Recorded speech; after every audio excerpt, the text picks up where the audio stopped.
I just want to show them the video of the fight. Okay. Yeah. Do we have it? Yes. All right, let's pull that up. All right, guys. So this is the fight, right, between them. As y'all can see, let's play from the beginning, please. Yes, sir. So they're here in New York City, right? Obviously, an argument happens. He's trying to put her back in the vehicle, right? Because he tries to leave. She wants to follow him. He's like, "Hey, I'm leaving." She chases after him, right? And you can see he's trying to get away with the chick, or from the chick, right? And this started because allegations of him cheating on her, right? She tried to take his phone from him, and he took it away. He pushes off her. My man is running blocks. Running for his life, bro. Yeah, bro. Like, what the hell, He is running man? for his life, bro. He said, no! White woman, stay away! Yo, she's chasing him in Manhattan. Running for his life, bro. Still going. Bro, he running fast as hell. Yo. He Yo. clearing. Oh, shit. Well, to be fair, bro, Yo. he is black. Yo. I mean, this is expected, bro. And he works out. I mean, if you think about it, bro. She's going into traffic and shit. She's yo, what the hell, man? Clearing it. So y'all can see here that clearly, right? They got an argument. She wanted his phone. He runs from her. He tries to create distance, right? And he tries to put her back in the car because she wants to chase after him. And obviously she's been drinking too, bro. And y'all are gonna see this as well. So, so this is what it is, right? And this comes from TMZ. This footage here. But yeah, dude, look, you can see. And he's like, "Ah, fuck this shit," and he runs, right? And he pushes off of him. She keeps going. My man ran a couple of blocks. Ran blocks away, bro. Ran blocks from her, bro. For his life. So you're telling me, is he somebody trying to beat somebody up or run away for his life? So let's make this 1.5 speed. This is right after the news broke that he got found guilty. Yeah, Mo, you good? Nigga quiet over there. Nigga saying, "Shut the fuck up, bro." Quiet over there. Yo, Rumble going crazy. Come on, bro. I gotta pee. You gotta pee, okay. All right, go ahead. That's funny. All right. And hello, everyone. I'm Kira Phillips. And I'm Terry Moran. We've got some breaking news. The jury in the Jonathan Majors domestic violence trial has found him guilty of 1 count of assault and 1 count of harassment, but acquitted him of another count of assaulting his former girlfriend. This comes after jurors spent 4 or 5 hours deliberating over portions of several days. And this is a case that has gotten a lot of attention. Jonathan Majors is a major rising star, and he met a crisis in this, and the jury has now returned with its verdict. And there was a lot of talk about this trial impacting his future in the movie business. Rising star within the Marvel movies. Our legal contributor, Brian Buckmeyer, has been following this from the very beginning as well. So I guess let's first of all talk about the charges here. Brian, your first reaction. Yeah, I'm actually kind of scratching my head just because I'm looking at the different charges, and let me break it down and explain. There are 2 different assaults here. One is intentional assault and one is reckless assault. Based on the number order that they're telling us, my guess, and please someone correct me if I'm wrong, is they're acquitting him of intentional assault, but finding him guilty of reckless assault, meaning that he just did something he should have known better, and it caused the injury of Grace Jabari. Then he's found not guilty of aggravated assault, which is to Bills, do me a favor if you can threaten someone and subject them to physical. Do me a favor, bro. Can you pull up her injuries? Because she did have an injury, I think, to the back of her ear when he tried to put her back in the vehicle. Because he lifted her up, and I think she hit the back of her head or like her ear in the vehicle. And also, just so y'all know, she's very fair-skinned, so she's going to bruise easily, right? And that obviously doesn't look good for him whenever a girl has any type of bruising, even if it wasn't like that serious. And people, because that's one of the biggest things when they look at domestic violence is, oh, do you have any bruising or anything else like that? Which you don't even have to touch someone like that. Some people are very bruised easily, and you could literally touch them and they'll just have a mark, and then bam, now that's evidence against you. White girls. Yeah. They bruise easily. And she's pale. Yeah. So, I mean, it is what it is. She could even make it up. Honestly, that too. Hit herself. Yeah, hit herself and do it. He did this to me because the cops came hours after the fact, right? So after he ran away from her, guys, she went to the bars, right, with some random people that met her, and she drank, and then she ended up at his apartment, and she was like in the closet, lying down and shit, drunk as hell. So he called 911, and he got arrested, bro. Wow. Yep. She basically went into his New York apartment, or sorry, hotel, excuse me, because I think they were visiting. After the altercation happened, he ran away from her. She went to a bar, was drinking, etc. Then, after the fact, she ended up at his hotel and she was in the closet. He obviously scared. He's like, what the hell? He calls the police, right? And he ends up going to jail that night. Imagine you're calling law enforcement to protect yourself and they protect somebody else that's harming you. That's crazy, bro. Wild, right? Let's go ahead and continue on. America, bro. Wow. violence, but he's not guilty of that, but he is guilty of alarming and annoying Grace Jabari. To me, this sounds like we call it a King Solomon decision. It's like they literally just split the baby and said half and half, but some of the convictions and some of the acquittals don't really make sense when you put them all together. Well, Brian, let me try to make a little sense. I wonder, I don't know the exact fact pattern since I wasn't in the courtroom, but couldn't you say that in the fury of what is a domestic dispute, he was reckless in his handling, in his physical handling of Jabari, and that was the reckless assault, and the harassment is he lost his temper rather than consciously went after her. Does that make sense? No, because it would make sense for the reckless and then the aggravated harassment, because the aggravated harassment is harassing someone through physical violence. So why find him guilty of assaulting recklessly, but not guilty of harassing someone through physical force? Thank you. That's the part that I'm thinking someone just kind of said, Common you know what, we sense. find him guilty for Oh, two. bam, but not there's guilty the for these injury two. right there. It could Back work. of her ear. And then her so we got the finger. jury, I guess. Yeah. Let's talk about the evidence because there was clearly Those clashing are the narratives photos they from used. both sides. We had video, audio, text, photos. Do we have that video? Okay, this is some of the photos that we had here of the bruises and the cuts. This is the video that I'm talking about. I mean, this was probably one of the most powerful pieces of the evidence that they played in court, Brian. Absolutely. And I was in court watching some of this video being played to the jury, and I think it was difficult for both the prosecution and the defense to really articulate this video in a way that really moved the jury. And I think ultimately, the jury kind of took this case into their own hands. We saw that from the jury notes, saying we want all of the evidence, pretty much video, testimony, 911 calls, and they decided for themselves. For me, is this Jonathan Majors assaulting his then girlfriend, then running away, or is this him trying to stop her from stealing, or I guess re-stealing his cell phone and getting away from her? The juxtaposition of how this was presented to the jury, I think, is what caused the deliberation to take so long. And there's a state of mind, obviously, that the prosecution would have to prove, right? So those are the photos that they admitted into evidence, right? And this is really bad, man, because like I said before, this puts him in a light as an abuser, even though, and I want to let you guys know this as well, there's a law in New York where you have the right, okay, to defend yourself if your personal property is being stolen, right? For all intents and purposes, her taking his phone from him is a crime, or trying to get his phone from him.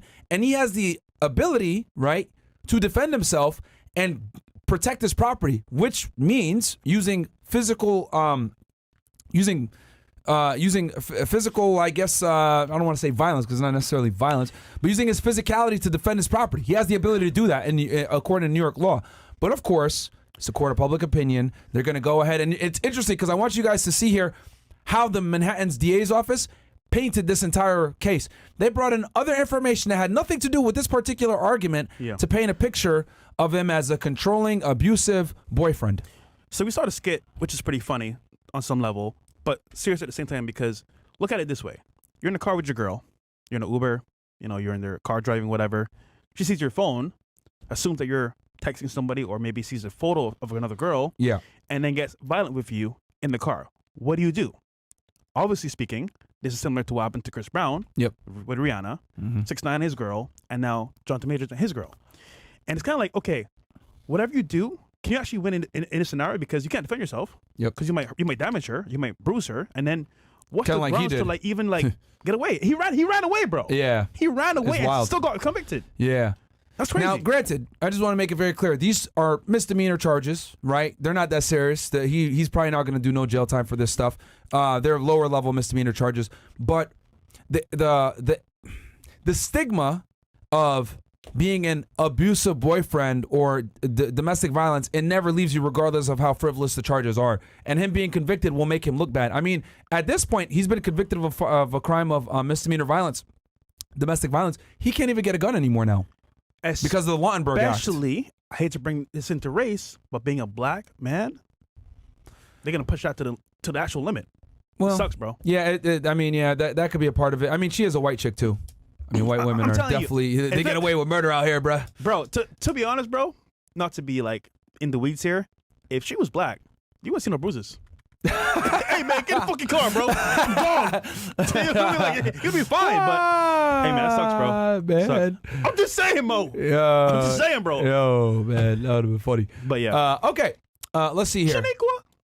But this is one time where Shaniqua would actually. I mean, there's two protected classes. You got white girls, then you got a nigga, man. I mean, there's two classes that are going to be kind of protected in New York. That's super woke, bro. But this is why, like, okay, I get the whole thing about, for example, she was bruised. Understandable. Was it him? We don't really know.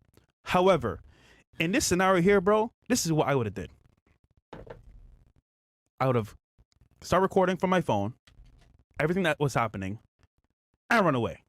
I think what he might have, well, actually, to be fair, he didn't know what was going to happen. Him trying to put her in the car was him being safe with her. In my opinion, him being safe with her. So you know what? rather than leave you, follow me in the street, stay in the car.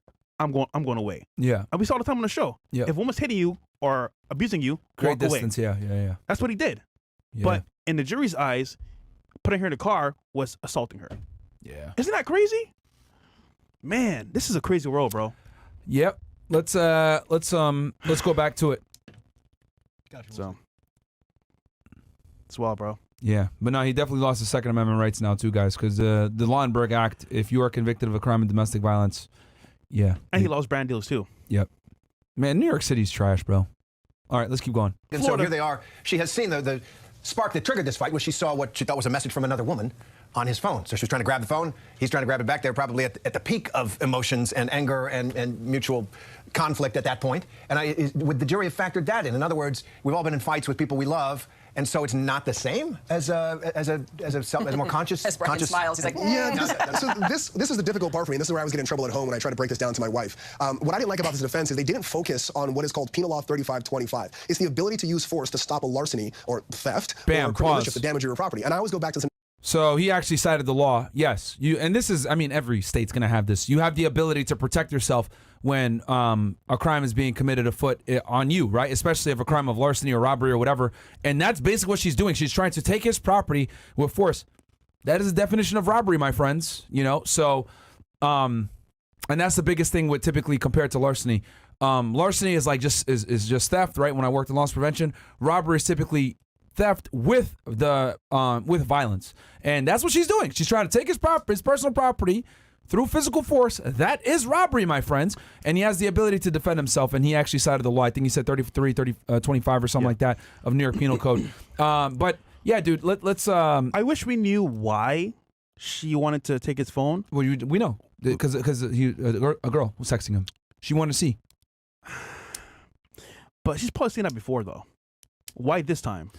I mean, it's probably a recurring. I guarantee it's probably a recurring issue. I mean, bro, this is what I tell y'all, man. Just be honest with these hoes, man. God damn, bro. Like, yo, what the fuck do I tell y'all, man? So you were right. I'll tell you this. Like, if you just told her, yo, I'm gonna have other chicks. It is what it is. You ain't gonna be doing this fucking stupid shit, bro. You know what happens, bro? And you called it before on the show. A guy of that status with the other girl, tell her you're the only one. Yeah. And this happens all the time.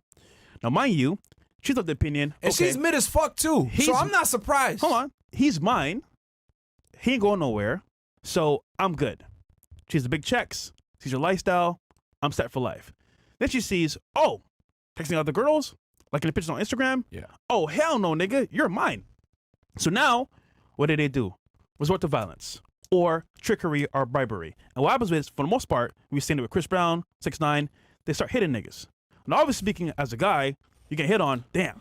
I got some crazy stats for you guys on domestic violence here in a second, too, that I'm going to reveal after we do this. And unfortunately, in this scenario, the guy doesn't win because, again, any abuse to a guy, how do you fight back? Nobody cares. Nobody cares, bro. And no one even points out the fact that Rihanna started the whole fight with Chris Brown. She was beating the hell out of him first. And granted, let's say she had his phone or whatever, right?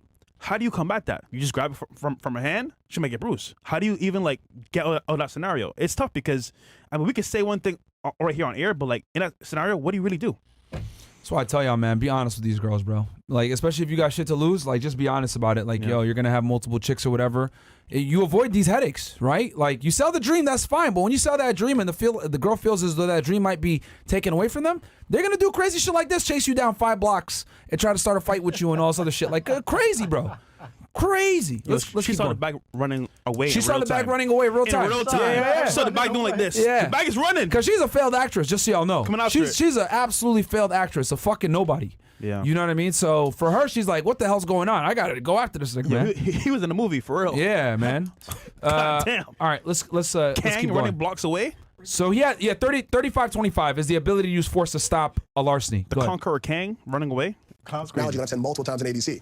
And I'll use Kira, use an example. If Kira's walking down the street and someone takes her purse, the law says you're allowed to use force to take your property back. The law doesn't say, well, your girlfriend's allowed to take your cell phone because she's allowed to check for infidelity. The law doesn't say, well, my wife's allowed, or I'm allowed to take my wife's property because I need to check it for this or that. No, to me, this broke down to Grace Jabari stealing property and Jonathan Majors using force. Now, the question is appropriate force to take back his property? But that seemed to be an argument that was missed completely in this trial. I'm not sure quite why. For the most part, they really focused on, can you believe that these injuries actually occurred in that?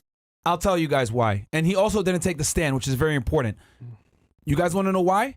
His defense had two issues. Mm-hmm. Number one, they had to defend him, right? In a court of public appeal in Manhattan, one of the most liberal jurisdictions that you can ever have, that's super pro-female, right? And they obviously had a hard-on for Jonathan Majors because they're going to get clout off of this. They want to make a stance against domestic violence, etc. So that's one thing. Then also, they had to protect his public image. Okay? So they're doing a dance where they're trying to defend him in court while simultaneously protecting his public image. Could you imagine if they said, well, my client has the right to use force on this 110-pound white female It's a wrap. to get his phone back? It's over. It doesn't look good. It's over. Optically, it looks bad. Yeah. So they have to go off of the frame of he was trying to run. He look, Your Honor, my client ran 5 blocks from this crazy bitch, right? But that's not enough because there's no context as to why he was running and why he did what he did when he put her back in the car and why the physicality was used. But they didn't want to do that because, again, he's a Hollywood actor, A-list actor. They don't want to put him out as a perpetrator of violence, even if he's in the right to do so, by the way, because his phone was being stolen. And his defense team, right?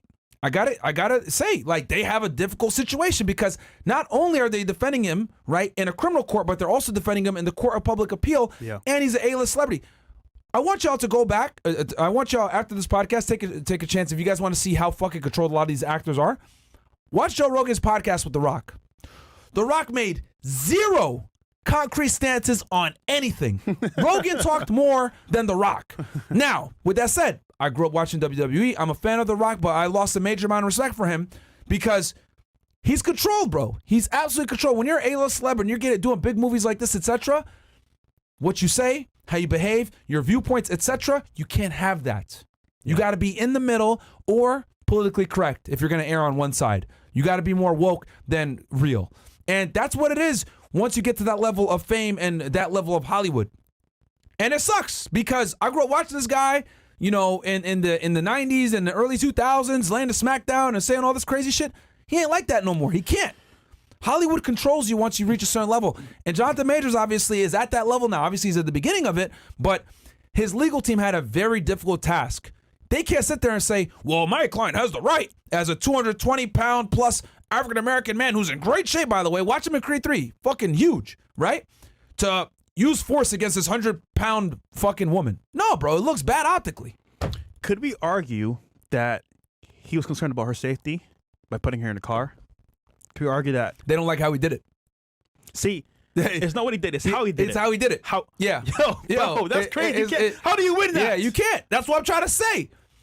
And on top of that, he's got to protect his image, so they can't even use that defense that, like, yo, you have the right to use physicality to get your property back. They can't even use that. The defense didn't even, he just mentioned it. The defense didn't even use that in the trial. And on top of that, he didn't take the stand, right? Now, I know what some of you guys are going to say, well, you know, the right to self-incriminate, you know, you have the Fifth Amendment right to stay silent. You don't have to take the stand. In a situation like this, a lot of the times, and the people criticize Tory Lanez for this as well, for not taking a stand. Yeah. It's a hit or miss, right?